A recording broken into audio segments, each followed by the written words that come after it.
Sziasztok barátok! Based Hungary here again. And today, because it's October 23rd, I would like to speak about the Hungarian Revolution, which happened in 1956. And I would like to talk about what we can learn from it and what are the Hungarian attitudes towards it today. So, a lot of nationalists, a lot of anti-communists may have all heard of the Hungarian Revolution, which happened in 1956. How did it happen? Well, it started on October 23rd when university students started going out and wanted more freedoms and basically more human rights and democracy in Hungary, basically. So they went to the national radio station in Budapest and basically did a list of demands which they wanted to read out. Obviously, this did not go down well with the Hungarian secret police, or should I say the communist secret police to be more exact. And basically shooting started happening. Snipers on the roof started shooting protesters, and this led to escalation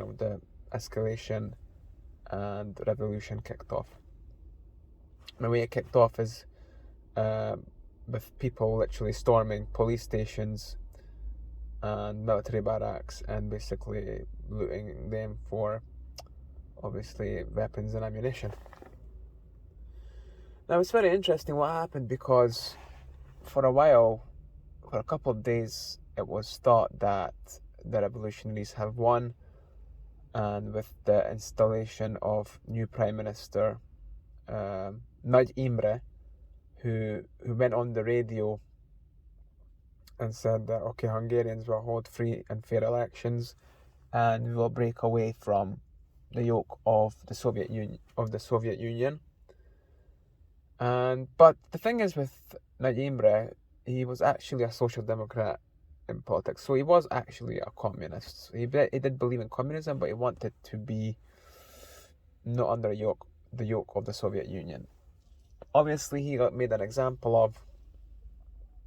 He got captured and he got hung after the revolution finished on 10th of November. So basically, a lot of people got purged after that,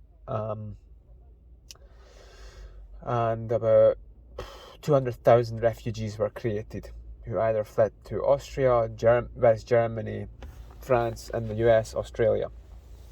Now, it's pretty interesting because after this, so before this, until July 1956, or June 1956, Rákosi Mátyás was in charge, otherwise, or his birth name being Mátyás Rosenfeld, was in charge of Hungary with very Stalinist regimes. However, he got exiled by Nikita Khrushchev when de-Stalinization started happening. But obviously this was not enough for the people to quench their thirst. They still wanted to be a separate entity from the Soviet Union, and I think Ernő Gerő got put in charge. And then when the revolution happened, it was Nagy Imre.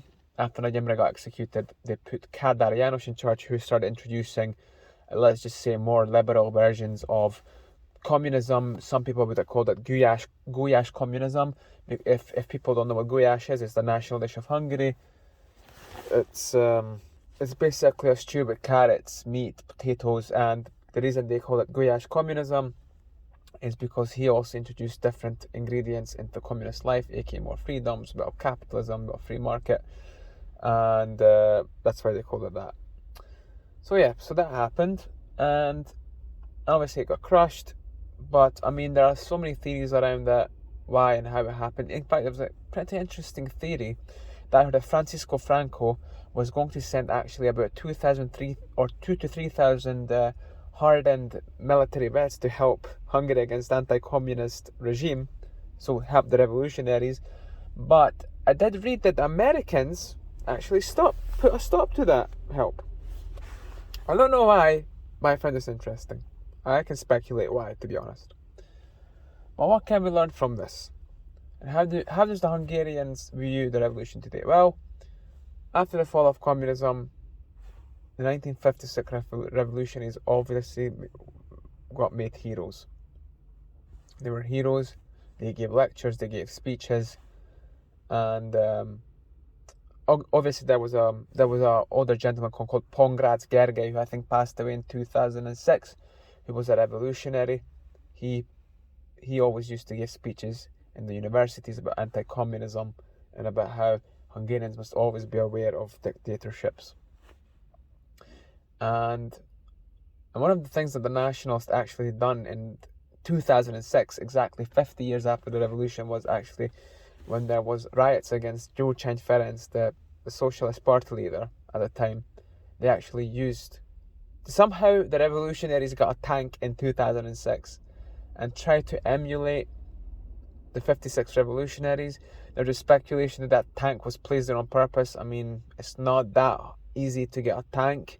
So, I mean, it's quite interesting how in 2006 that the so-called protesters got a tank and tried to emulate them. But anyway, today Hungarians view as the revolutionaries as heroes. Of course, you get some older communists who say, no, they were just counter-revolutionaries, evil fascists who were locked up then freed. Yes, you get people who liked Kadar regime and they liked Rákosi and they liked communism, especially the older generations. My grandma still talks about it to this day how great it was, despite me trying to explain to her that no, the only reason that the lighter version of communism succeeded, and people may have nostalgia about it, is because literally they buried Hungary into debt and they just borrowed from the future. That's why Hungary and the rest of Eastern Europe is still impoverished, because they just lived off the Russian money, Western money. In fact, that's how IMF even got into Hungary, because the communist regimes borrowed from them heavily, and that's the only reason they could prop up communism for so long. So it's viewed as the 56 revolutionaries are martyrs. They're heroes in Hungary today. Obviously, you get some of the left who pretend that, oh yes, they're heroes, but deep down I don't think they actually like it. I think they just bow to the peer pressure of the right and Hungarian sentiment. But I guarantee a lot of them don't actually want these people to be heroes. Fidesz, I think, generally see them as heroes. Of course, the hard nationalists do view them as heroes. But the one thing that makes me very angry, and it's not Hungarians, is that it's when you go to Western Europe and they say, oh, well, why does the Hungarian government let in refugees from Arab nations or from North Africa? There were lots of Hungarian refugees during the revolution. Well, let me say this to anyone who's confused about this, because this makes me very angry. First off, the Hungarians did actually fight. There was actually a war in Hungary. There was a communist regime that started slaughtering the people, and most people stayed and fight, and only when the revolution failed, they went abroad. Second, most of the countries where these people come from today, there's no war. There's no war in Pakistan, there's no war in Algeria, there's no war in Tunisia, there's no war in Nigeria, there's no war in Egypt. And I would argue that there's not even any war in Afghanistan, as most people did not resist the Taliban. So they're not actual refugees, they're economic migrants. 3, Hungarians primarily went to Austria, Germany, and places that are near to Hungary, or at least had relatively the same culture. They did not go to countries with extremely different cultural aspects which would upset the native population. That's 4. 5, a lot of them did go back, okay? And there was no, I don't may be politically correct, but there was no mass crimes committed by Hungarians against the native populations of the countries that let them in.